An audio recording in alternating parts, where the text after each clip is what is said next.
welcome to Around the World in 2 Minutes. I'm Brianna McCann. Let's see what happened in the world this week. The United States has officially struck Yemen after they targeted one of our warships twice within the past 4 days earlier this week. Now, you may be wondering, with all of our other conflicts in the Middle East, does Yemen even go here? The answer is yes. We have had various conflicts with Yemen in the past. Our position with Yemen is especially volatile right now, though, as they are embroiled in their own civil war. Our firing upon them marks the first time the United States has fired upon Houthi, the minority Shia Muslim group in the country, targets since the conflict erupted early last year. An official report says that all 3 targets were destroyed, all of which were in areas with minimal risk of civilian casualties or collateral damage. What adds a twist to this story, though, is the fact that the weapons that Yemen targeted us with may or may not have been supplied by Iran, our biggest frenemy in the Middle East.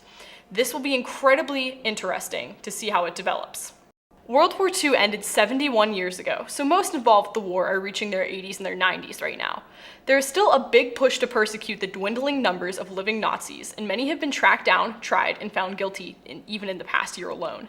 Investigating claims of those who worked in concentration camps has just become much easier with a revolutionary new development. A full-scale, 100% accurate virtual reality model of Auschwitz has been made that allows those trying the suspect to stand where the person would have stood and see if their claims of not seeing the atrocities or just not knowing about them altogether are actually valid. This is a really amazing development, and it will be very interesting to see if we hear more reports of Nazi war criminals being found guilty with this new resource.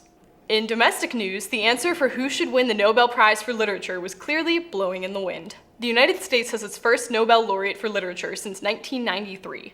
Thursday morning, it was announced that American music legend and anti-Vietnam figurehead Bob Dylan had been selected for the Nobel Prize in Literature, famous for such scathing songs as The Times They Are A-Changing and With God on Our Side, as well as more lighthearted fare such as Mr. Tambourine Man. He is the 108th writer to win the award, as well as being the first musician to do so.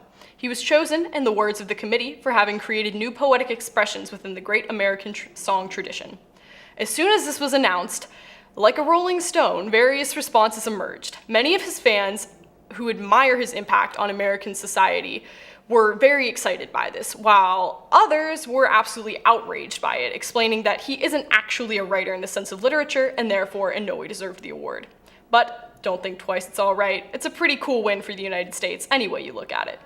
On that note, have a great week, Lions, and enjoy this brief clip of America's newest Nobel laureate. And there is no place I'm going to. Hey, Mr. Tambourine Man, play a song for me. In the jingle jangle morning, I'll come far.